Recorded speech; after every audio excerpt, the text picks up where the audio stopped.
What's up, guys? As promised, I figured I'd come on really quick.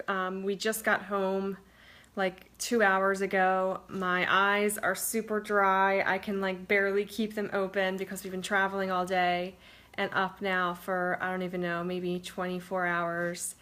But I wanted to come on really quickly because I promised I'd answer these questions. So, hey guys, thanks for joining. Dana, Heather. If you guys want to ask me any questions while we're on, feel free. Oh, I missed you too. Feel free to ask questions in the comments. Sometimes I don't see comments, I think because I flip my phone the other way. I don't know why else. Maybe someone can help me out and tell me why I sometimes don't see every comment that's made. But in any way, I will get right to it because I want to answer these questions. The other day, actually about a week and a half ago, I did a quick video about entrepreneurship because something was like weighing heavy on my heart with people saying like, mentioning to me like something about traveling and different things that, in regards to my business and what I'm often able to do because of some of the flexibility and freedom that I have with my business. And it started as just like a super quick video that I put together, and it ended up becoming a video series while I was away. So I didn't really expect that, but I figured let me close this series out with doing a quick Q&A, and I'm more than happy to answer any questions. So I'll get right into it. I did get a few questions already, so I'll go through those, and if you have any others, just feel free to add them in the comment section. So the first question that I got was, how can a person be successful being shy and that I've never done sales before? So my answer to that, and of course I don't have all the answers, but I'll try to just give you my my feelings on that, is that you just have to be you. And I think that like attracts like. So eventually, if you're just being yourself and being authentic, that the right people will be attracted to you and come into your life. And then the second part of that is being of service to people without even expecting anything back in the beginning, and just providing value to the people to the types of people that you do want to work with, that eventually it won't have to feel like you have to kind of step out of your comfort zone as much. You can just kind of be you and build relationships that way, if that makes sense. So it's just being authentic without having to feel like, you're doing something that you're not shy with. Like I would say I'm shy. I mean, I'm doing videos. I don't know. It's eventually when it's something you're passionate about and you feel like you can provide value to somebody or help somebody out, you just kind of have to ignore your ego sometimes. Question 2 is, how do you handle rejections? So yes, we all get rejections. I get them on the daily. So what I think is that rejections are excuses, and excuses are just a well-planned lie. So I know that sounds kind of harsh, but we all use them, right?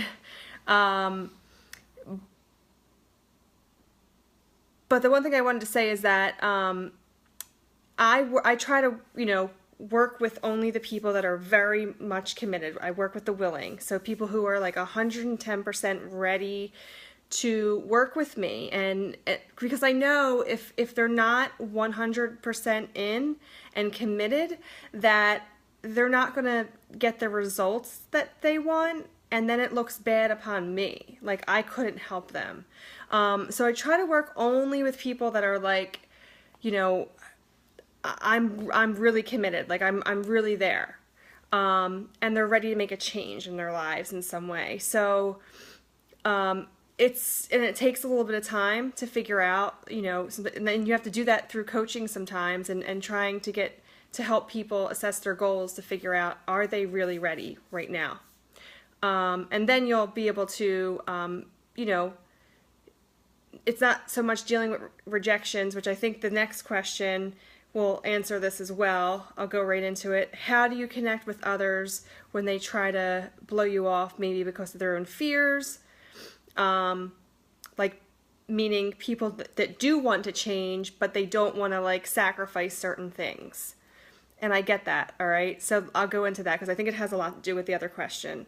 So I would say first off, find out their goals, what they truly want. And more than just like, oh, I want to lose 10 pounds. It's like, well, everybody wants to lose 10 pounds, but like, why do you want to lose those 10 pounds? What would it do for your life if you lost those 10 pounds? It's more than just the 10 pounds, right? For a lot of people, it's like confidence or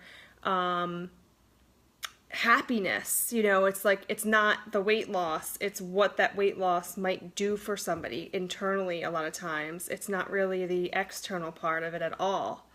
A lot of people think they just want to do that because they want to look good, right? But really it comes down to maybe feeling good. So we want to find that out. We want to assess and coach and figure out what it is that people truly want and why they want it. And then once we know, then we can kind of go from there and figure out like, again, how to provide value for that person, and then supporting them, because the next thing is that sometimes people, like you said, the person who asked this question, like they say they're ready, but they're not willing to maybe make certain sacrifices right then and there. So it could just be that it's not their time right now. Doesn't mean that it's never going to be their time. It may one day be their time, and it's up to us as being like their friend or whoever they are to us, is to support them and be there for them. And then that way, when they are ready and it is their time, that we can help them. And I wanted to see, Dana's comment was, I know a lot of the questions are about you getting turned down, but is there ever a point where you've had to turn down somebody? Oh, absolutely. Sometimes I would say people come to me oftentimes, like either looking for like unrealistic, like, I guess I get a lot of people who want like a quick type of, like a quick and dirty solution for weight loss, or they might want just something that I might not agree with. Like if people, you know, are like telling me like, oh, I'm doing this crazy, I don't know, I'll pick something like, I'm not going to eat any carbs, or I'm not going to do that, like, you know, something crazy. And it's just, I just have to like, sometimes like, you know, if I see that they are only willing to do these like crazy things, then I think like maybe there's something that just isn't right, maybe mentally, or there's got to be an issue somewhere else, whatever it could be, and that it's not going to work between us. Like it would never, you know, our client-coach relationship would probably not work. So then I have to sometimes turn people down. You'll just know right away. It's like people that you think you're not going to be able to make a difference with. And sometimes it's like better off, you're like, okay, you know what, there's going to be somebody else that might be able to help that person better than I can. Last question was, how is my business different than an MLM? So it is different because, number one, I have my own business, meaning I have my own services that I provide for people. I have, I'm releasing my first product next month.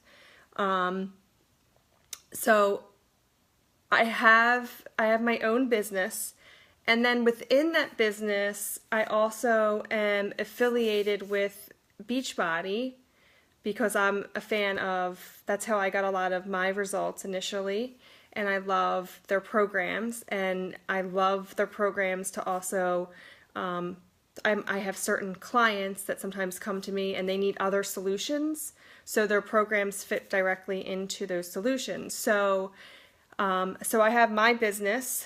So my business is one umbrella, and then I have different avenues of my business. And so the MLM part of that is one way. And then I didn't know that I'd be so passionate about training other entrepreneurs through that. So then that also falls into that business category. So it's like, so I call just like Beachbody, we call them like a hybrid company because they have the MLM aspect, and then they also don't have the MLM aspect in other ways, like for instance Beachbody Live, or like Beachbody.com is separate from the Team Beachbody side. So we call that a hybrid company, and I also kind of call my own business framework as sort of like a hybrid company, if that makes sense, because it's, you know, I have different avenues of my business. So that's the answer for that one. If anyone else has any questions. If not, I'll keep it short and sweet because I don't have anyone, any other questions as of right now. But if you guys have more questions, let me know. And also send me some requests for topics that you might want to hear about in a future series, because I've kind of enjoyed doing this. I didn't think I would, but I've enjoyed doing this like Facebook Live / video series over the past week. So I'd be more than happy to hop on again with some other topics. So if you have some more, just let me know. And I hope you guys found value in this. I'll talk to you soon. Bye.